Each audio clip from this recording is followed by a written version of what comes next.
সেবাশ্রয় নিয়ে এবার শতপ্রণোদিত তদন্ত শুরু করলো রাজ্যের স্বাস্থ্য দপ্তর। স্বাস্থ্য দপ্তরের তরফ থেকে কোনো সরকারি অর্ডার কি হয়েছিল, নাকি মুখের কথায় স্বাস্থ্যকর্তারা উপস্থিত ছিলেন সেবাশ্রয়? স্বাস্থ্য দপ্তরের কে এবং কারা সেবাশ্রয়ের সঙ্গে জড়িত ছিল তা খতিয়ে দেখা হচ্ছে। দেখতে হবে সব কাগজপত্র ঠিক আছে কিনা।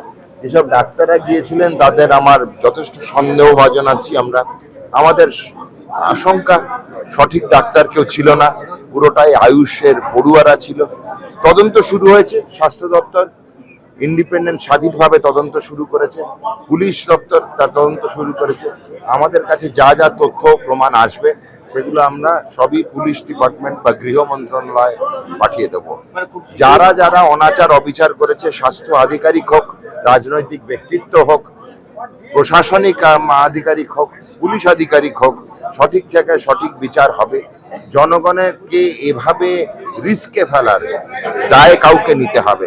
চন্দ্রিমা ভট্টাচার্য কি এই মমতাপন্থী তৃণমূলের সঙ্গে ছিলেন না? তো ওর ছেলে তো মমতাপন্থীর বিরুদ্ধে মিটিয়ে গিয়ে হাজির হয়েছেন কদিন আগে। ওই ছেলেকে কাউন্সিলর করার জন্যই তো জানপ্রাণ দিয়ে লড়েছিলেন চন্দ্রিমা ভট্টাচার্যরা। ফলে চন্দ্রিমা ভট্টাচার্য ছিলেন না, আসলে তৃণমূলটা নেই। এটা খেলা দেখানো হচ্ছে যাতে একটা লড়ালড়ি করে বিজেপির সঙ্গে ঘনিষ্ঠতার সুযোগ কার বেশি তার একটা দেখা বা বোঝাপড়া করা যায়। তৃণমূল পশ্চিমবাংলায় নেই, এটা কোনো রাজনৈতিক দল না। এটা বিনা যোগ্যতায়, বিনা ব্যবসায়, বিনা চাকরিতে, বিনা পরিশ্রমে লুঠেরার পেশা, তার নাম তৃণমূল। ও দলটা উঠে যাবার তালে পড়েছে। মমতা বন্দ্যোপাধ্যায় যখন বলছেন যে তার কণ্ঠরোধ করা সম্ভব নয়, আর সেদিনই মমতা বন্দ্যোপাধ্যায় দীর্ঘদিনের সঙ্গী চন্দ্রিমা ভট্টাচার্য দলের সমস্ত পদ থেকে পদত্যাগ করলেন। শুধু পদত্যাগই করলেন না, ছেলের পথেই এবার ঋতব্রত তৃণমূলে চন্দ্রিমা ভট্টাচার্য। এক মাস আগেই তাকে রাজ্য সভানেত্রীর পদ দেওয়া হয়েছিল তৃণমূল কংগ্রেসের, সেই পদ থেকেও ইস্তফা দিলেন চন্দ্রিমা ভট্টাচার্য। অন্যদিকে চন্দ্রিমা ভট্টাচার্য তিনি বলছেন তারই আনুগত্য যখন প্রশ্নের মুখে, এই অবস্থায় তার দলে থাকার কোনো মানে হয় না।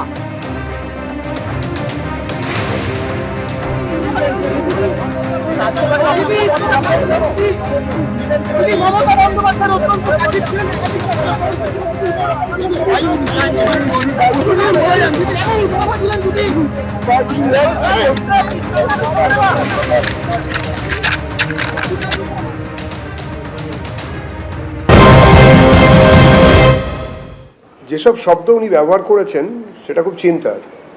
এই নিয়েও তদন্ত হওয়া উচিত। উনি বলেছেন উনি নাকি বাজেট পেশ করতেন, কিন্তু সেই বাজেট অন্য কেউ লিখে দিত, উনি শুধু সই করতেন। কে লিখে দিত? আইপ্যাক কে লিখে দিত? তাহলে সেখানে রাজ্যের সাধারণ মানুষের স্বার্থের থেকে যারা লিখে দিত তাদের স্বার্থই রক্ষিত হতো।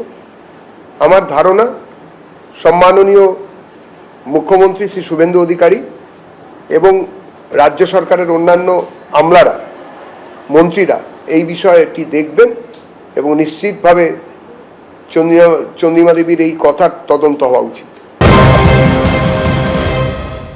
চন্দ্রিমা ভট্টাচার্য কি এই মমতাপন্থী তৃণমূলের সঙ্গে ছিলেন না? তো ওর ছেলে তো মমতাপন্থীর বিরুদ্ধে মিটিয়ে গিয়ে হাজির হয়েছেন কদিন আগে। ওই ছেলেকে কাউন্সিলর করার জন্যই তো জানপ্রাণ দিয়ে লড়েছিলেন চন্দ্রিমা ভট্টাচার্যরা। ফলে চন্দ্রিমা ভট্টাচার্য ছিলেন না, আসলে তৃণমূলটা নেই। এটা খেলা দেখানো হচ্ছে যাতে একটা লড়ালড়ি করে বিজেপির সঙ্গে ঘনিষ্ঠতার সুযোগ কার বেশি তার একটা দেখা বা বোঝাপড়া করা যায়। তৃণমূল পশ্চিমবাংলায় নেই, এটা কোনো রাজনৈতিক দল না। এটা বিনা যোগ্যতায়, বিনা ব্যবসায়, বিনা চাকরিতে, বিনা পরিশ্রমে লুঠেরার পেশা, তার নাম তৃণমূল। ও দলটা উঠে যাবার তালে পড়েছে। মমতা বন্দ্যোপাধ্যায় তিনি আজকে ফেসবুক লাইভের মাধ্যমে আরো বলেন যে প্রতীক নিয়ে কিছু যায় আসে না, আমার কণ্ঠরোধ করতে পারবে না, মনোনয়নপত্রে আমার সই ছিল বলেই আপনারা জিতেছেন। বিজেপির কথায় দলের সঙ্গে গদ্দারি, বানিশ কুমারকে দিয়ে প্রতীক কাড়লেও কণ্ঠরোধ করতে পারবে না। আপনার পক্ষে আছে বলে সরকার, আপনি তাকে দিয়ে নির্বাচন কমিশনের কাছে কমপ্লেন করিয়ে আপনি সিম্বল কেড়ে নিতে পারেন। যদিও আমরা জানি সিম্বল আপনার পক্ষে যাবে না, কিন্তু ধরে নিলাম যদি ভ্যানিশ কুমার বাবু আমাদের পার্টিকে ফিনিশ করার জন্য ইলেকশনটাও করেছেন, যদি সিম্বল দিয়েও দেয় তাতে কি যায় আসে? সিম্বল সেটাই হয় যেটা সাধারণ মানুষ গ্রহণ করে, তৃণমূল কংগ্রেসরা গ্রহণ করে। আমি এই সিম্বল নিয়ে 1 মাস 22 দিনের মাথায় আমি কিন্তু লড়াইটা করেছিলাম। তখন আমি সিম্বলটাও কাউকে চেনাতে পারিনি। আর এখন দরকার আমি গলায় সিম্বলটা ঝুলিয়ে মানুষের কাছে যখন বেরোবো, আপনারা কি আমার কণ্ঠরোধ করতে পারবেন? মমতা বন্দ্যোপাধ্যায় আজ বিকেলে ফেসবুক লাইভ করেন। সেখানে বলেন যে বেইমানি করে অনেকে দল ছাড়ছেন, সাহস থাকলে বিজেপিতে যোগ দিন, বিজেপি থেকে দল ভাঙা চক্রান্ত হচ্ছে।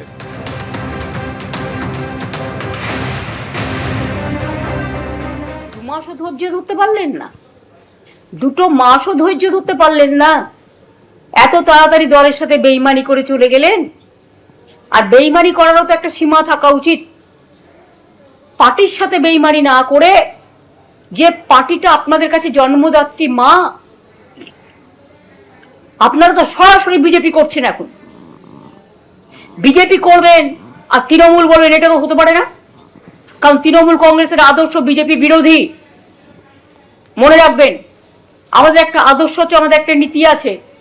আপনারা যারা বেঈমানরা, গদ্দাররা, বিজেপির কাঁধে কাঁধ মিলিয়ে তাদের কথা মতো চলছেন, বিজেপি স্পন্সর যারা, তারা আমি বলবো, যদি সাহস থাকে, বুকের পাটা থাকে, যান গিয়ে বিজেপি থেকেই জয়েন করুন, আমাদের কোনো আপত্তি নেই।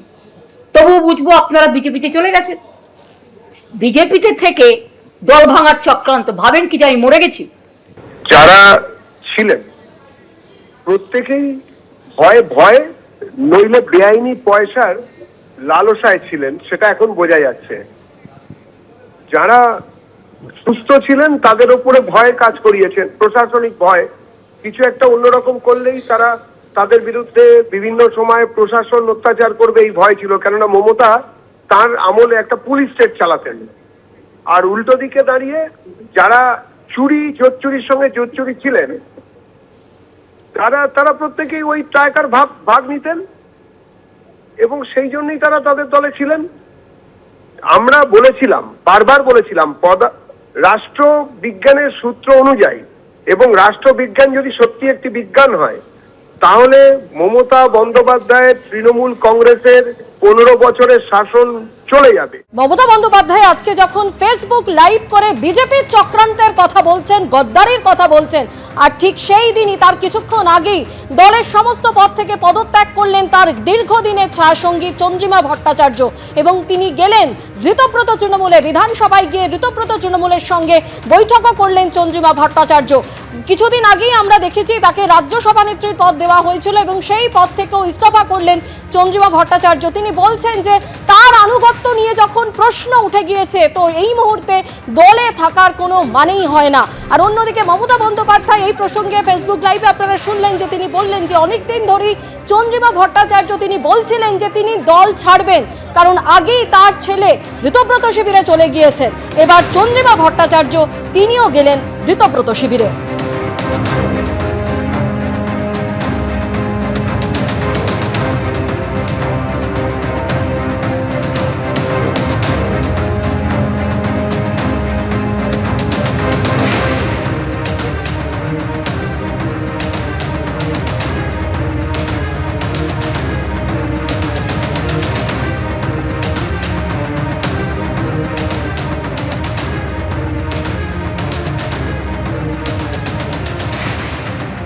উনি অনেক দিন ধরেই এই ধরনের প্রলাপ বকেন, এবং এই প্রলাপের উল্টো দিকে দাঁড়িয়ে কোন রকম প্রতিক্রিয়া দেওয়াটার মতন ক্ষমতা আমাদের নেই, ওই প্রতিভা আমাদের নেই। ওদের দলের লোকজনই যারা বিভিন্ন সময় ওদের দলের সঙ্গে ছিল, লুটপাটে ভাগ নিয়েছে, তারা কে কার সঙ্গে থাকবেন সেটা তাদের ব্যাপার। বড় ডাকাতের সঙ্গে থাকবেন নাকি ছোট ডাকাতের সঙ্গে যাবেন, সেটা ওদের ব্যাপার, আমাদের কিছু এসে যায় না। আমরা মনে করি জনতা ওদের বিপক্ষে দাঁড়িয়েই বিজেপিকে ভোট দিয়েছে, বিজেপিকে সেবা করার সুযোগ দিয়েছে। আমরা ওদের সঙ্গে নেই, তৃণমূলের কোনো লোকের সঙ্গে আমাদের কোনো সংস্রব নেই। আমরা ওদেরকে পছন্দ করি না, কেননা বাংলার মানুষ ওদেরকে পছন্দ করে না। দলের সমস্ত পদ থেকে আজ ইস্তফা দিয়েছেন চন্দ্রিমা ভট্টাচার্য। সেই সঙ্গে দলের হয়ে বিভিন্ন ব্যাংকের সই করার দায়িত্ব থেকেও তিনি ইস্তফা দিয়েছেন।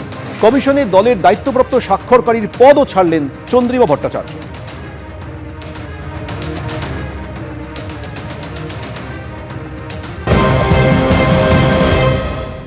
এই এখানে আমি উল্লেখ করেছি যে আমি স্টেট প্রেসিডেন্টের পদ থেকে এবং আর যতগুলো পদ আছে আমি আছি তার থেকে আমি রিজাইন করলাম, এবং তার সাথে আমি অনেকগুলো ব্যাংকে সিগনেটারি হিসেবে রয়েছি, অথরাইজ সিগনেটারি।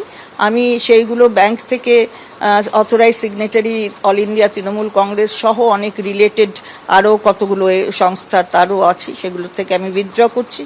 আমি মমতা বন্দ্যোপাধ্যায়, শ্রদ্ধেয়া মমতা বন্দ্যোপাধ্যায়, তার কন্ট্যাক্ট পার্সন হিসাবে, অথরাইজড কন্ট্যাক্ট পার্সন হিসাবে ইলেকশন কমিশন অফ ইন্ডিয়ার সাথে আমি ছিলাম কন্ট্যাক্ট পার্সন হিসাবে অথরাইজ।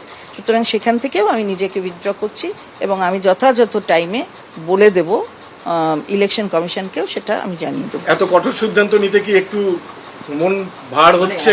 সেটা হচ্ছে, হয় কিছু হয়, জীবন চলার পথে অনেক কিছু হয়, বয়সও তো আমার অনেক হয়েছে, দেখছি অনেক ঘাত প্রতিঘাত মধ্যে দিয়েই তো আমরা এই জায়গায় আসি।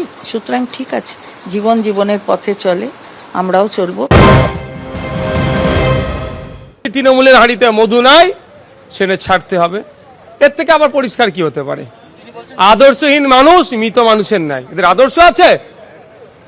সারা ভারতবর্ষের অঙ্গরাজ্যে সেই তার সময় একটা মহিলা অর্থমন্ত্রী ছিল না, তখন মমতা ব্যানার্জি যাকে, যিনি অর্থমন্ত্রী না, মানে অর্থনীতিবিদ না হওয়ার পরও একজন আইনজীবীকে অর্থমন্ত্রীর চেয়ারে বসিয়েছিলেন। আমি মমতা ব্যানার্জির চরম বিরোধী, তার আমি চরম সমালোচনা করি, কিন্তু তার কাছ থেকে যারা প্রিভিলেজ নিয়ে আজকে এইগুলো তার সাথে আচরণ করছে, তারা আমার নজরে আদর্শচ্যুত, আদর্শহীন। চন্দ্রিমা ভট্টাচার্য আজকে ইস্তফা দেওয়ার পর সেই ইস্তফা পত্র মমতা বন্দ্যোপাধ্যায়ের কাছে পাঠান, যে পদত্যাগ পত্রে অত্যন্ত তাৎপর্যপূর্ণভাবে মমতা বন্দ্যোপাধ্যায়কে প্রাক্তন মুখ্যমন্ত্রী হিসেবে উল্লেখ করেছেন তিনি। আর মমতা বন্দ্যোপাধ্যায় চন্দ্রিমা ভট্টাচার্যের এই পদত্যাগ নিয়ে বলেছেন যে অনেক দিন থেকেই চন্দ্রিমা বলছিল পদত্যাগ করবে, ওর ছেলে তো আগেই ওদের সঙ্গে হাত মিলিয়েছে। উনি অনেকদিন ধরেই আমাকে বলছিলেন পদত্যাগ করবেন, কারণ ওনার ছেলে গিয়ে অলরেডি হাত মিলিয়েছেন। আমার তার জন্য কিছু বলার নেই, ভালো বুঝেছে হাত মিলিয়েছে, তাদের লাগেজ ব্যাগেজ থাকতে পারে, কিন্তু আমি তো হাত মেলাবো না। আপনারা একজন কোথায় গেলেন কি না গেলেন, I don't care, I ignore all of you. কারণ আমি নেতা চাই না, আমি কর্মী চাই। কেউ আবার আমার মৃত্যুও কামনা করছেন, শুনেছি ফোন করে বলছেন কদিন আর বাঁচবে। আর আমি এখন অনেক দিন বেঁচে আছি,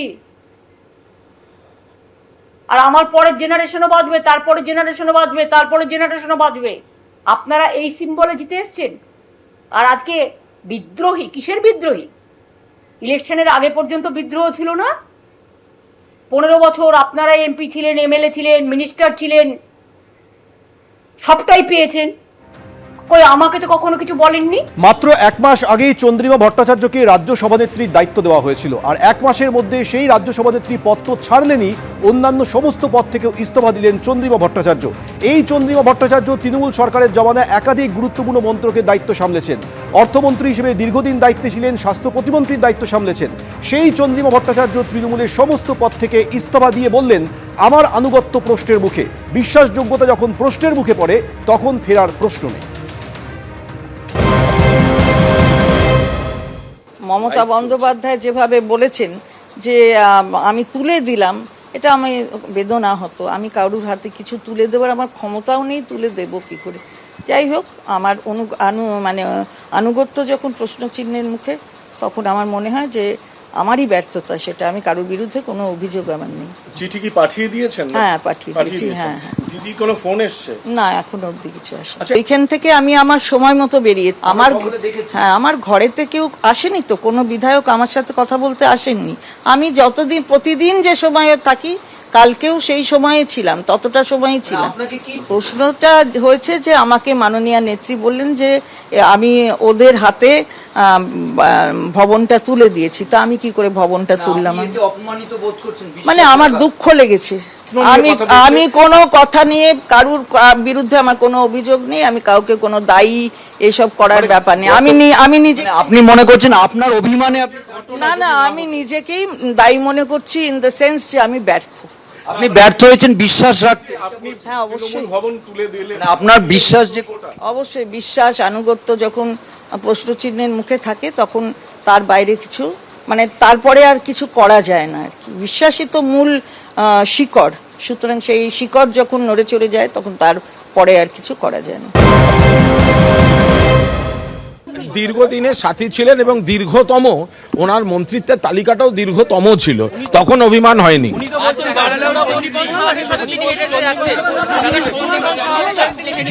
যতদিন সমস্ত গুরুত্বপূর্ণ দপ্তরগুলো মমতা বন্দ্যোপাধ্যায় ওনাকে দিচ্ছিলেন তখন অভিমান হয়নি গো। চন্দ্রিমা ভট্টাচার্য, যিনি আজকে সমস্ত পদ থেকে, দলের সমস্ত পদ থেকে তিনি আজকে ইস্তফা দিয়েছেন।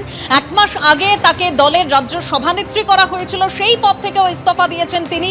এবং ইস্তফা দেওয়ার পর তিনি যেটা বলছেন যে আনুগত্য নিয়ে যখন প্রশ্ন উঠে যায় তখন ফেরার প্রশ্নই নেই।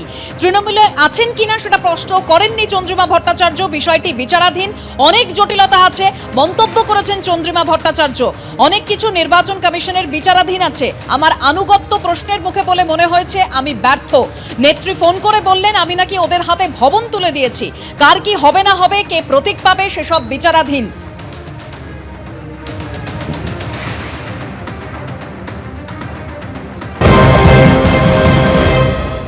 পরিস্থিতিতে কেন আসতে হলো? বললাম তো, আনুগত্য প্রশ্নের চিহ্নের মুখে থাকলে আর তারপরে বিশ্বাসযোগ্যতা প্রশ্ন চিহ্নের মুখে থাকলে আর কিছু বাঁচে না। আপনি কি অন্য কোনো সিদ্ধান্ত নেবেন, মানে অন্য কোনো শিবির বা শিবিরে? কালের যাত্রায় সবাইকে পা মেলাতে হয়, আমাকেও মেলাতে হবে, আপনি দেখুন। চন্দ্রিমা ভট্টাচার্য তিনি বলছেন যে আনুগত্য যখন প্রশ্নের মুখে, এই অবস্থায় দলে থাকার কোনো মানেই হয় না। চন্দ্রিমা ভট্টাচার্য মমতা বন্দ্যোপাধ্যায়ের দীর্ঘদিনের ছায়াসঙ্গী, যিনি আজকে তৃণমূল কংগ্রেসের সমস্ত পদ থেকে পদত্যাগ করলেন এবং তারপরেই তাকে দেখা গেল বিধানসভায় ঋতব্রত তৃণমূলের সঙ্গে।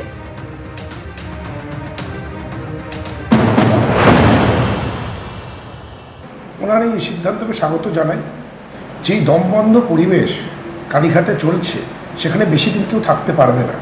চন্দ্রিমাদির মুখেই শুনলাম যে তার আনুগত্য নিয়ে নাকি প্রশ্ন তুলেছেন মমতা বন্দ্যোপাধ্যায়। আজকে যারা তার সাথে দীর্ঘদিন থেকেছে, উনি যেই ধারায় দলটাকে চালাবার চেষ্টা করেছেন যে তিনি যেটা বলবেন সেটাই প্রথম, সেটাই শেষ। আজকে কেউ যদি কোনো সুযোগ না পায় কোথাও কোনো প্রশ্ন করার, গণতান্ত্রিকভাবে দলটাকে এগিয়ে নিয়ে যাওয়া, সেখানে তো দমবন্ধ পরিবেশ তৈরি হবেই। এবং তিনি সেই দমবন্ধ পরিবেশের মধ্যেও মমতাদির সাথে থেকে গেছিলেন বেশ কিছুদিন, কিন্তু তার আনুগত্য নিয়ে আজকে প্রশ্ন। সেটা হয়তো কোথাও গিয়ে তার বিবেকে লেগেছে, তিনি মনে করেছেন যে আমাদের এখানে অনেক বেশি গণতান্ত্রিক পদ্ধতিতে আমরা দলটাকে চালাতে চাইছি, এগিয়ে নিয়ে যেতে চাইছি। সেই কারণেই তার এই সিদ্ধান্ত আমার মনে হয়। কিন্তু যে সিদ্ধান্ত নিয়েছেন তাকে স্বাগত জানাই। তিনি সিনিয়র লিডার, তিনি আমাদের সাথে আজকে এখানে এসেছেন এবং তার যে অভিজ্ঞতা, সেই অভিজ্ঞতা আমাদের আগামী দিন পথ চলার জন্য কাজে আসবে। এবিপি আনন্দ, এগিয়ে থাকে, এগিয়ে রাখে।